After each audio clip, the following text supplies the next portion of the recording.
శ్రీమాత్రే నమః. నమస్కారం. సద్గురు జ్యోతిష్యాలయం వారి యొక్క ఆంగ్ల నూతన సంవత్సర రాశి ఫలితాల తర్వాత ఫిబ్రవరి రాశి ఫలితాలు మనం తెలుసుకోబోతున్నాం. జాతకం అనగానే అందరికీ ఒక క్యూరియాసిటీ.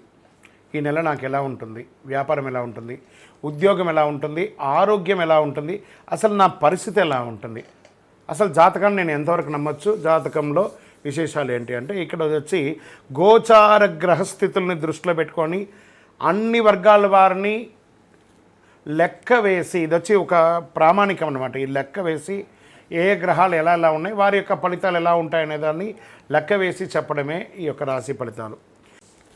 ముందుగా మన యొక్క టీవీ ఛానల్ ద్వారా చూస్తున్నటువంటి ప్రేక్షక మిత్రులందరికీ కూడా శుభాకాంక్షలు. చాలా చక్కగా మమ్మల్ని ఆదరిస్తున్నారు చూస్తూ. కానీ కొంచెం అట్లా like and share and subscribe చేస్తే ఎంతో బాగుంటుంది కదా. మంచి విషయాలు మేము తెలుపుతున్నామని అనుకుంటున్నాం. అది మీకు ఇది మంచిది అనిపిస్తే సబ్స్క్రైబ్ చేయండి. మీతో ఒక 18 మందిని సబ్స్క్రైబ్ చేయించండి. నమస్కారం. జ్యోతిషాస్త్రరీత్యా ద్వాదశ రాశుల్లో ముందుగా మొట్టమొదటిది మేషరాశి. అశ్విని నక్షత్రం 1, 2, 3, 4 పాదములు, భరణీ నక్షత్రం 1, 2, 3, 4 పాదములు, కృతికా నక్షత్రం మొదటి పాదానికి జన్మించిన మీరు మేషరాశి వారిగా పరిగణించబడుతున్నారు. ఈ నెల మీకు శుభాశుభ ఫలితాలు ఎలా ఉన్నాయంటే ఈ నెల కాస్త మిశ్రమ ఫలితాన్ని చెప్తుంది అని కూడా చెప్పచ్చు. ఏమండి, మేషరాశి వారికి 7.5 వచ్చేస్తుందట, ఎప్పుడో వస్తుందని ఇప్పుడు నిద్రపోకుండా ఉంటారా, ఇప్పుడు భోంచేయకుండా ఉంటారా? 7.5 వచ్చిందంటే మనల్ని ఓవరాయిల్ చేస్తున్నట్టు ఆ శని భగవానుడు మనల్ని. కాబట్టి భయపడాల్సిన అవసరం లేదు. ఫిబ్రవరి 12న సూర్యుడు మీ 11వ ఇంటికి వెళ్తున్నాడు. సూర్యుడు మరియు బుధుడు నెల ప్రారంభంలో 10వ ఇంట్లో, 11వ ఇంట్లో శని, 12వ ఇంట్లో రాహు మరియు శుక్రుడు, బృహస్పతి 2వ ఇంట్లో ఉంటాడు, 6వ ఇంట్లో కేతు. ఇది గ్రహస్థితులంతా కూడాను. కెరీర్గా వృత్తిపరంగా గణనీయమైనటువంటి విజయాల్ని పొందే అవకాశాలు బాగున్నాయి. ప్రభుత్వం ఉద్యోగంలో ఉన్నవారు కానీ, ప్రైవేట్ రంగంలో ఉద్యోగంలో కానీ మీ ఉన్నతాధికారుల యొక్క ప్రశంసలు పొందుతారు. చక్కగా ప్రమోషన్స్, జీతం పెరగడము, ఇంక్రిమెంట్స్ పెరగడము, లేదా మీరు కోరుకున్న చోటుకి ట్రాన్స్ఫర్స్ అడగడం, ఇవన్నీ జరగచ్చు. వ్యాపారం అదనపు లాభం, మల్టిపుల్ లాభాలు పొందే అవకాశం మార్చి 27 లోపు ఉంది. పోటీదారులు, వాటాదారులతో మీకు ఎవరైతే ఉన్నారో వాళ్ళకందరికీ కూడా వ్యాపారాన్ని విస్తరింపజేయడానికి, కొత్త పెట్టుబడులు పెట్టడానికి ఇది మంచి సమయం కూడా చెప్పచ్చు. ఆర్థికంగా మంచి ఫలితాలని పొందుతారండి. అన్ని రకాల పనులు, గవర్నమెంట్ నుంచి మీరు ఏమైనా పర్మిషన్స్ కోసం పెట్టినటువంటి లైసెన్స్ రెన్యువల్ లేదా ట్యాక్స్ ఇవన్నీ ఏమున్నాయి అవన్నీ కూడా చక్కబడతాయి తప్పకుండా. మీ ఖర్చుల విషయంలో మాత్రం జాగ్రత్త పడాలి. ఎలాంటి రుణం చేయకండి, అప్పులు చేయకండి. మీ యొక్క తల్లిదండ్రుల యొక్క ఆరోగ్యం పట్ల కాస్త శ్రద్ధ వహించాలి. ఈ మాసంలో ఆస్తి అమ్మకం, కొనుగోలు, నిర్మాణానికి సంబంధించిన పనులు, రియల్ ఎస్టేట్కి సంబంధించిన నిర్ణయాలు తీసుకోవడం చాలా మంచిది. వీళ్ళకందరికీ బాగుంటుంది. పెండింగ్ ప్రాజెక్ట్స్ అన్నీ ఉంటాయి చూసారా, ఇవన్నీ కూడా అయ్యే అవకాశాలు, కొలికొచ్చే అవకాశాలు ఉన్నాయి. మీకు ఇష్టమైనటువంటి వారితో ప్రేమ బంధంలో ఉన్నటువంటి వాళ్ళు, లవ్ మ్యారేజ్ ప్రపోజల్స్ ఉన్న వాళ్ళకి this is the right time చెప్పచ్చు. ఇంట్లో శుభకార్యాలు అయ్యే అవకాశాలు ఉన్నాయి. వివాహం, గృహప్రవేశం ఇలాంటివన్నీ కూడా అవకాశాలు ఉన్నాయి. ప్రయాణాల్లో చేసేటప్పుడు మీ యొక్క ముఖ్యమైనటువంటి విలువైనటువంటి వస్తువులంతా కూడా జాగ్రత్తగా పెట్టుకోవడం చాలా మంచిది.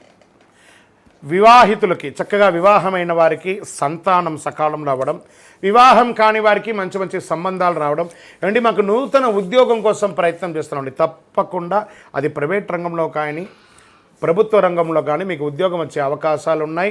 విదేశాలలో ఉద్యోగానికి ఎదురు చూస్తున్న వారికి మార్చి తర్వాత అవకాశం ఉన్నాయి. ఉద్యోగం చేస్తున్న మహిళలకి ఇది ఒక మంచి సమయం కూడా చెప్పచ్చు. మీరు కోరుకున్న చోట ట్రాన్స్ఫర్ అయ్యే అవకాశాలు ఉన్నాయి. విద్యార్థులు చాలా జాగ్రత్తగా ఉండవలసినటువంటి సమయం అని కూడా చెప్పచ్చు. పోటీ పరీక్షల్లో కొంచెము ఇబ్బంది పడే అవకాశాలు ఉన్నాయి. జాగ్రత్తగా చదువుకోవాలని కూడా మాత్రం చెప్పడం జరుగుతుంది. తర్వాత ఆరోగ్యం పట్ల తీసుకుంటే ఒక శస్త్రచికిత్స అయ్యే అవకాశాలు గట్టిగా ఉన్నాయండి. కాబట్టి మీరు కొంచెం జాగ్రత్త పడవలసినటువంటి అవసరం ఉంది. అండ్ మేము విదేశాల్లో ఉన్నామండి, మాకు ఏమైనా H1 వీసా అవ్వడం కానీ, గ్రీన్ కార్డు కావని ఇవన్నీ ఉన్నాయంటున్నారా, మీరు జాగ్రత్తగా ఉండవలసినటువంటి సమయం ఇది. తర్వాత షేర్ మార్కెట్ మిశ్రమ ఫలితం చెప్పచ్చు. రాజకీయ నాయకులకి కూడా మిశ్రమంగా ఉంది, జాగ్రత్తగా ఉండవచ్చు. మీ డాక్యుమెంట్స్ అంతా కూడా జాగ్రత్త. డ్రైవింగ్ చేసేటప్పుడు బాగా జాగ్రత్తగా ఉండాలి. ఆల్కహాల్ కానీ లేకపోతే మాదక ద్రవ్యంలో ఏదైనా మీరు వాడుతున్నారంటే జాగ్రత్త పడండి. లేదా మీ యొక్క శరీరంలో ఒక ఆర్గాన్ దెబ్బతిని దాని శస్త్ర చికిత్సకు అయ్యే అవకాశాలు కూడా ఎక్కువ శాతం మేషరాశి వారికి ఫిబ్రవరి నెలలో ఉంది. సరే, ఈ నెల మీకు ఏమైనా మంచి రోజులు ఉన్నాయా అంటే 1వ తారీఖున, 4వ తారీఖున, 7వ తారీఖున, 10వ తారీఖున మీకు చాలా బాగుంటుంది. చంద్రాష్టమం 20వ తారీఖున 2వ నెల 2025 ఉదయం 6:49 నుండి 22/2/2025 సాయంత్రం 5:40 వరకు ఈ 2.5 రోజులు తస్మాత్ జాగ్రత్త.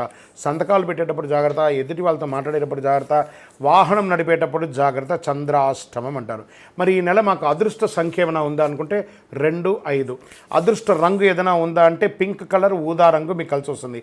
మేము ఎవరైనా పూజించాలి అని అనుకుంటే సుబ్రహ్మణ్య స్వామి వారికి ప్రార్థన చేయండి, అమ్మవారి దుర్గా అమ్మవారికి ప్రార్థన చేయండి. సరే, పరిహారం ఏమైనా చేయొచ్చు అంటే మంగళవారాల్లో సుబ్రహ్మణ్య స్వామి వారి దేవాలయంలో ఒక 19 ప్రదక్షిణాలు చేసి మీ వయస్సు ఎంత ఉందో అన్ని దీపాలను నువ్వుల నూనె దీపము మీ వయసు నెలకొక్కసారైనా అమ్మవారికి చెయ్యండి.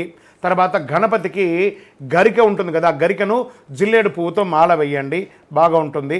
ఇంకేమైనా చేయాలి, మంచి అతి శక్తివంతమైనటువంటి కరుంగాళి మాలను ధరించండి. ప్రత్యేకించి మేషరాశి వారికి కుజుడు అధిపతి కదా, చక్కగా ఈ కరుంగాళి మాలను ధరించండి. ఎవరైతే ఈ కరుంగాళి మాల ధరిస్తారో వారు ఆరోగ్యవంతులుగా, ఐశ్వర్యవంతులుగా, అన్ని రకాలుగా విజయం పొందుతారు. ఇంకనూ సకల దోషాలు తొలగి ఆనందంగా ఉండడానికి మీ ఇంటి ఇలవేల్పుని ప్రార్థన చేసుకోండి. మీ యొక్క సంపూర్ణ జాతకం తెలుసుకోవాలనుకుంటే కింద కనబడుతున్న మా నంబర్కి మీ యొక్క date of birth, time of birth, place of birth text చేసి వాట్సప్ చేయండి. కాల్ చేయకండి, కాల్ చేస్తే లేపము. వాట్సప్ చేయండి, తప్పకుండా మా అడ్మిన్ మీకు టైం ఇస్తారు. అప్పుడు మీరు చక్కగా మీ యొక్క జాతకాన్ని తెలుసుకోవచ్చు. మీ యొక్క వ్యక్తిగత జాతకానికి ఇది ఒక 40% మాత్రమే వర్తిస్తుంది. మీ సంపూర్ణ జాతకం తెలుసుకోవాలి అని అనుకుంటే మీ పరిసర ప్రాంతాల్లో ఉన్నటువంటి జ్యోతిషాస్త్ర నిపుణుల్ని మీ యొక్క date of birth, time of birth, place of birth ఇచ్చి తెలుసుకోండి. మళ్ళీ చెప్తున్నాను, జ్యోతిష్యం, జాతకం అనేది పడుతున్న వర్షానికి ఒక గొడుగు మాత్రమే, కానీ జ్యోతిష్యం జీవితం కాదు. మీరు మిమ్మల్ని నమ్మండి, జ్యోతిష్యం ఆ దారిలో మీకు సపోర్ట్ చేస్తుంది. ఎవరైనా అడగాలనుకుంటున్నారా లేదా మా ద్వారానే అడగాలనుకుంటున్నారా? 21 వయసు లోపు ఉన్న వాళ్ళు అడగకూడదు, చదువుకోవాలి విద్యార్థులు. 60 వయసు దాటిన తర్వాత మీరు అన్నీ అనుభవించేశారండి, అన్నీ తెలుసు మీకు. జీవితంలో అన్ని వర్గంలో ఉన్నటువంటి వసతులు, కష్టాలు, సుఖాలు అన్నీ పొందారు కాబట్టి మీరు దైవ ప్రార్థన చేసుకోండి, మీకు అన్ని మేలుగా జరుగుతుంది. ఎవరైనా జ్యోతిష్యం తెలుసుకోవాలనుకుంటే వ్యాపారం, ఉద్యోగం, వివాహం, సంతానం, ఆరోగ్యం గురించి ఏమైనా తెలుసుకోవాలనుకుంటే అడగండి. తిరుపతికి వచ్చినప్పుడు మన యొక్క అయ్యప్ప స్వామి వారి 18 అవతారాల దేవాలయాన్ని దర్శనం చేసుకోండి. తిరుపతి రైల్వే స్టేషన్ నుండి, బస్టాండ్ నుండి 3 కిలోమీటర్ల దూరంలోనే ఉంటుంది. మీరందరూ యోగక్షేమంగా ఉండాలని ఆ అయ్యప్ప స్వామి వారిని ప్రార్థన చేస్తున్నాను. విజయోస్తు. వందే మాతరం, వందే మాతరం, వందే మాతరం. శరణమయ్యప్ప.